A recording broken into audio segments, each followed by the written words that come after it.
Hello everyone, welcome back to Specialty Chef Marty Unfolded with your host Marty.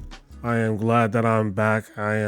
Was so upset that I couldn't come back earlier because I was just going through some things and a lot of things happened and personally and family wise as well.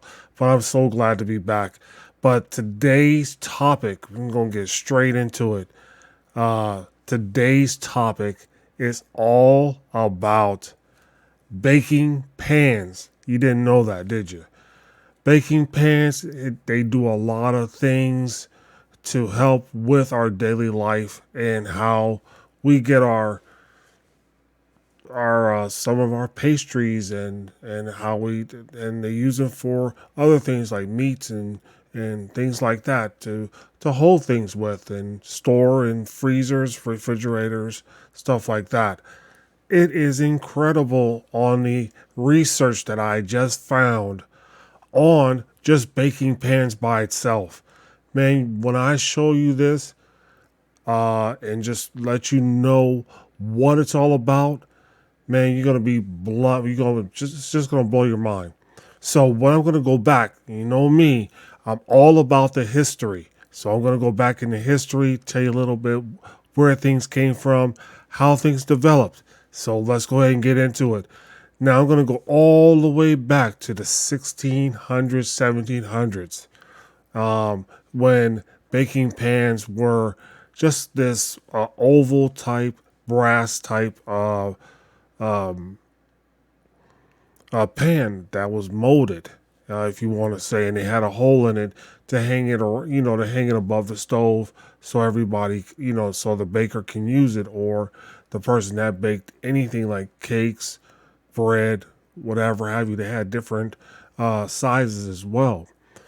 And what interests me about the whole thing is it was made out of tin, steel. And that's the word, when they, a long time ago, they used to say, put it in a pie tin, or the tin, put tins like the TIN, to bake your bread or bake a pie or something like that.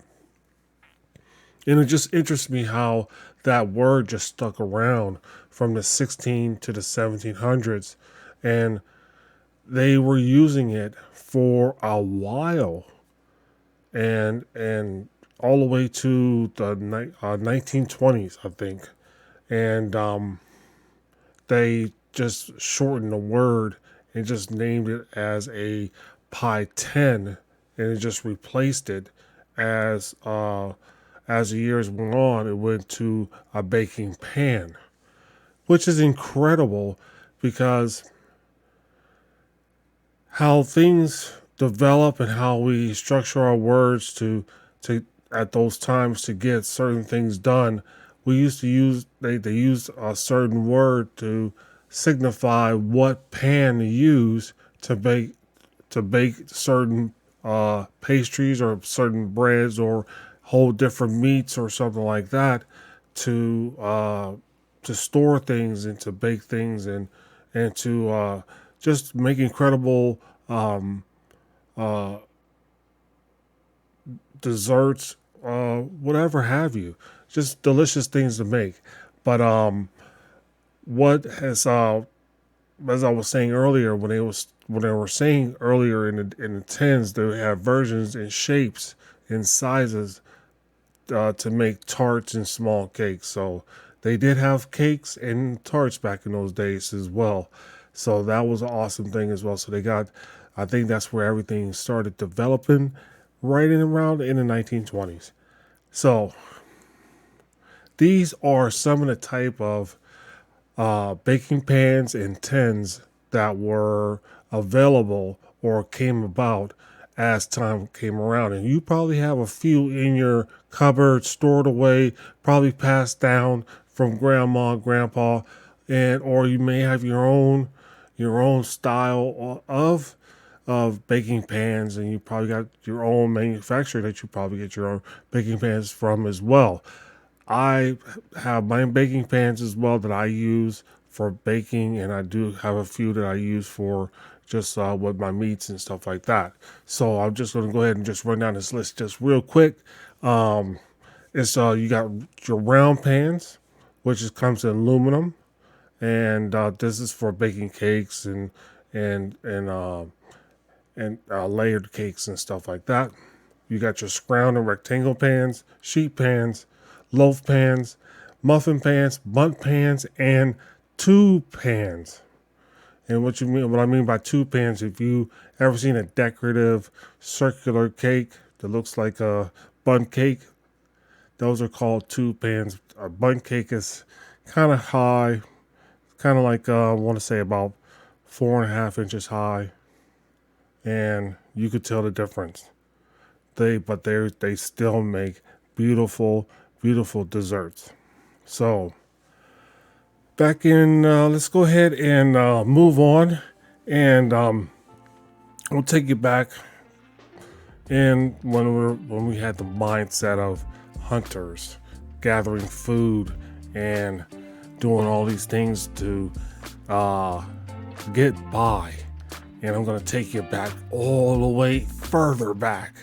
Now, I know I took you back to the 1700s, but I'm going to take you further back to the 15,000 years ago, around when Japan evolved and they revolutionized this pot. It was like a ceramic pot, and they used it for cooking fish and rice and other things like vegetables and stuff like that, because the scientists that discovered this pottery, they had remnants of those type of things inside the pot over those years. And then also around the area, they must have made a few for everyone to use in the village or something like that to, cook for themselves. So I do have illustrations as well, so you'll see all of these things as well. I'm just excited. So Japan and China, they kind of evolved a lot of things over the years on my research that I have done, and it's just what I have researched and said, wow, Japan and China has been in the mix for a long time, and some of their cultures and some of their things did rub off on the world, as well as we have rubbed off on them as well. So it's just incredible how this one sheet pan or whatever, these tins that started off came into baking pans, just came and evolved to what we know today as something that we use, and we like, do we know where it came from besides Walmart or Home Goods or places like that, or ordered online from Amazon or something like that, or even like some of these strip malls have like nice little stores to buy pans and all of their sheet pans and baking pans and stuff like that as well. So Japan and China, I take my hats off to you guys. You guys been in the mix for a long time, and we can't really say too much, but say, hey, they were innovators, and they made us strive that much harder to try to be innovators as well. So, let me just go ahead and keep it going here. Let's go ahead and get into the cooking part of a baking pan. The natural thing that you will do is, some baking pans you can cook a whole meal in on top of the stove and then put it in the oven. Those are awesome pans. I mean, I'm searching for mines. So if you know where I can find one, please, all my information will be up. So just send me through my email, or just, reach out and say, hey, Marty, this is where you can find that 9x13 pan that you put on the top of the oven, and you can actually make a meal, start a meal in it, and put the rest of the meal in the oven for the rest of the time. I appreciate it if you can give me that shout out as well. All right. So the main thing that I would love to do is to see how these these pans are made. You know, just like go out and actually to a manufacturer and see how they actually make the pans. That'll be an awesome experience for me, because then it will give me a little bit more culture on what I love to do as well. I love to bake, and I love baking pans because that's what I do. I love to do that. And if you know me, it's just something that I pride myself on, and I just love to make cakes and cookies, sheet cakes, and I'm trying to get into cake decorating now. It is an incredible field, and I think that's what a lot of my passion comes from, is from baking. So that's probably why I'm talking about it now, because I didn't make my own pizza, and that is an awesome experience as well. And you need sheet pans for that as well. If you like deep dish pizza like Chicago, or if you like the round thin pizza like New York, or you just like to make your own rustic style pizza, there's nothing wrong with it. That's what they're there for. Even a pizza pan, that's sort of like a sheet pan or a baking pan. Go figure, huh? But moving right along, I'm getting on my soapbox here for a minute, here. So, a lot of the bigger pans that you see, like the I want to say the 24 by 16 or 18, those are really great pans for like when you want to roll your own croissants, or you want to make a Swiss roll. I made my own Swiss roll before. I made two of them. I made a sweet potato kind, and I also made a pumpkin as well. They both came out delicious. I got a video on Specialty Chef Cooking with Marty on YouTube. Look that up. I got a video on that as well if you want to go ahead and get the information and make it yourself. But those pans come in so incredibly convenient, because the reason why I say so, and the reason why I can kind of do my own testament on it, is because I did go ahead and do my trial and error. You know, you do your boo-boos and your mistakes, but you try to go ahead and keep it to a point that, okay, I'm going to minimize mistakes and then go ahead and do it right. And once you do it right, you can always improve it to get it better with practice. So those are awesome pans to use, especially for sheet cakes and stuff like, and Swiss rolls, bread rolls. If you just want to proof your pastries, if you're making layered, like what I mean, like croissants or puff pastries or whatever you want to do. So you also have your other pans, like loaf pans to make bread. Those are awesome pans to use, because those you can roll them up and actually put the dough in those type of square pans and just let it proof itself, and you can see that bread just rise up, and then you just put it in the oven and bake it. And you have your own bread, slice it up, and then whatever have you. Me baking bread and using those type of pans to bake those type of things, the bread does come out a lot different, tastes a lot different. It tastes better, in other words, because you know exactly what's in it, and it makes you more aware of the things that you would do to use, even if you had to forage your own your own ingredients. These ingredients are out there in the world, wherever you are. You can make certain things to survive, but it's funny how when you're in a certain situation, and I'm not talking about always, you got to be in the woods, you're all stranded and you got to survive to do that. That's a whole different experience right there. I mean, I don't wish it on nobody.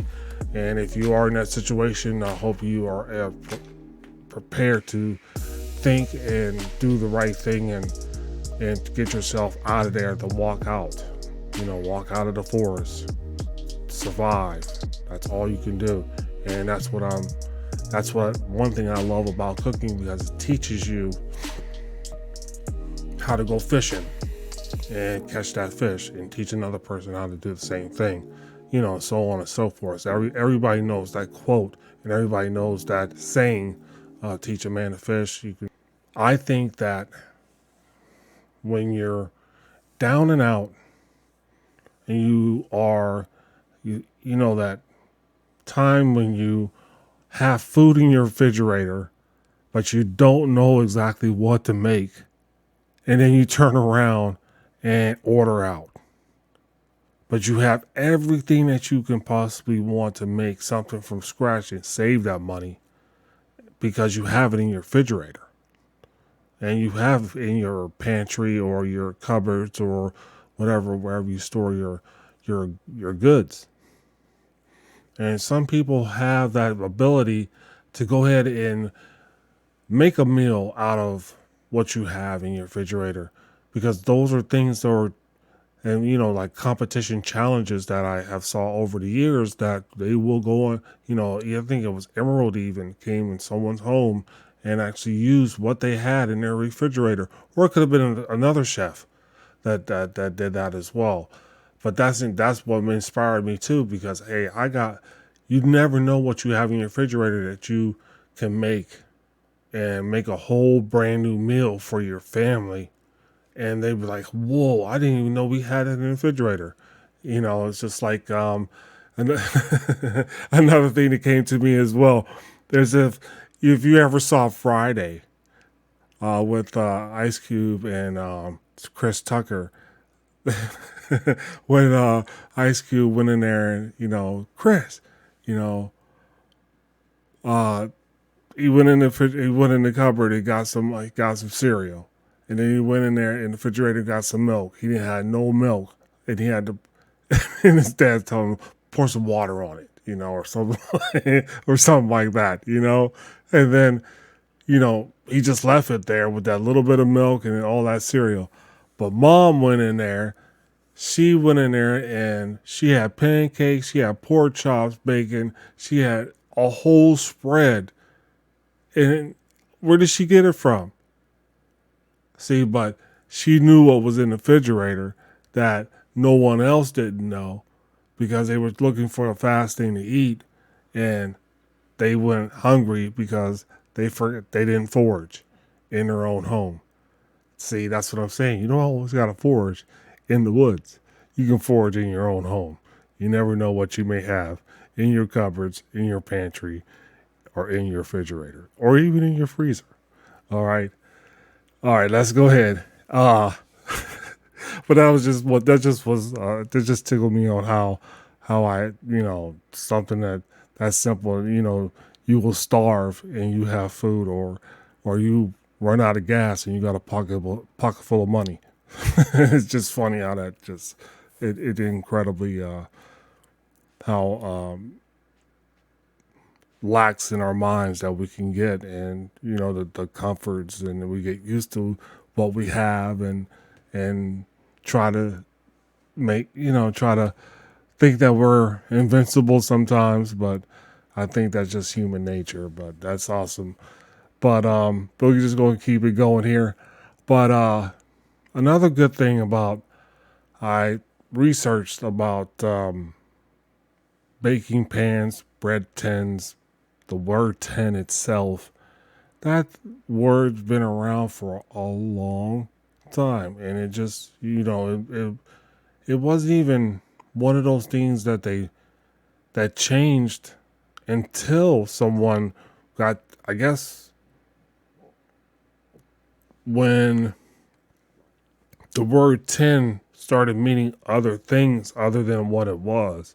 That's what I think everything, they started changing the word to a baking pan because tin can be, you can't see what I'm seeing, but I want to go ahead and try to express it the way that I'm reading it and the way I researched it as well. So it's the commercial side of it is that they use a lot of these baking pans. If you ever went back into a baking, and I'm sorry, in a bakery, you will see a lot of these pans because they use them for proofing breads and different types of things like that. So they are very well used, and they're a very good resource as well. Because if you would just to express another thing about bakeries as well, if you got a full on bakery and you're selling breads,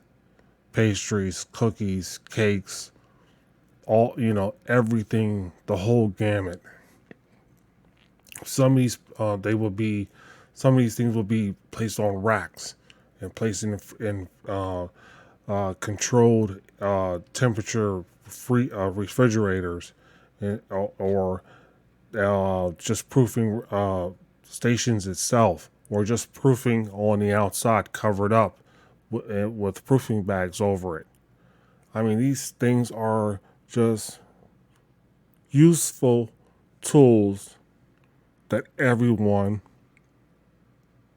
in the baking world and in the butchery world, they do use these things, and they're versatile, and they're thick, and they're durable as well. And these are the flat baking pans I'm talking about.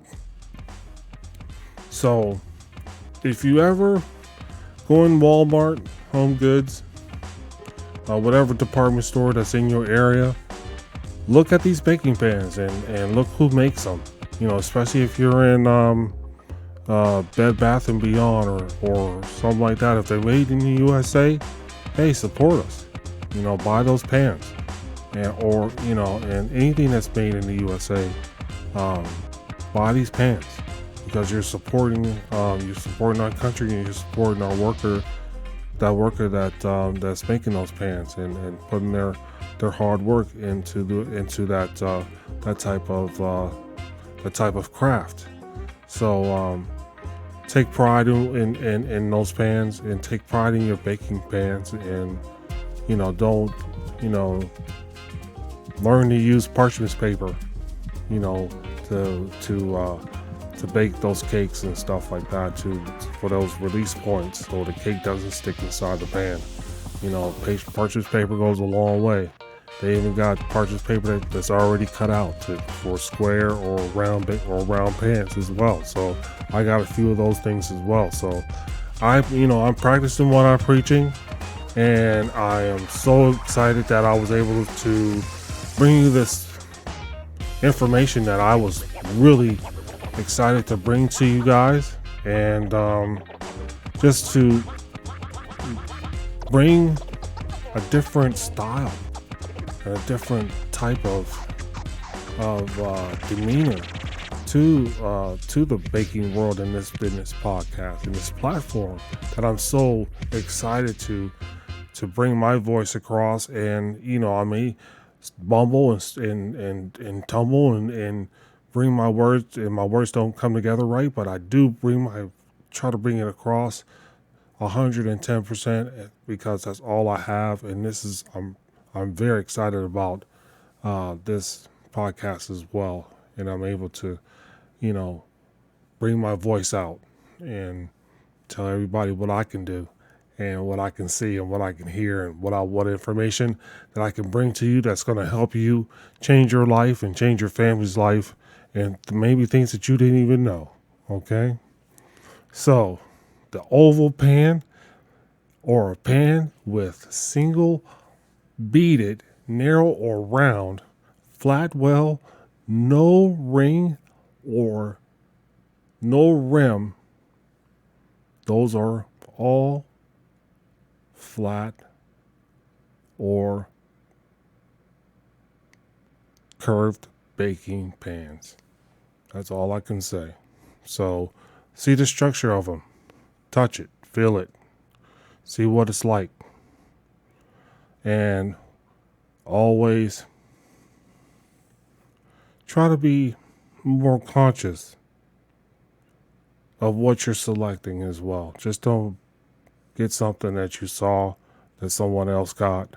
Maybe they perfected it, or maybe they got that and they used it, or it's maybe not even theirs. Try it. Try something that's less expensive. So if you do kind of mess up, at least you know you didn't spend a lot of money on it. And then as you get better, improve your tools as your craft gets better. All right. But thanks for giving me just a little bit of your time. It was a pleasure. This is Specialty Chef Marty Unfolded, and I'm Marty, your host. You can catch me on any of your podcast channels, especially Apple Podcasts as well. All right. Hit me up. Always subscribe. Tell somebody about me. And if you have any comments, please let me know. I'm always trying to improve. I'm always trying to make this podcast as best as I can make it. And you guys have a blessed day. Take care of yourself and be safe always.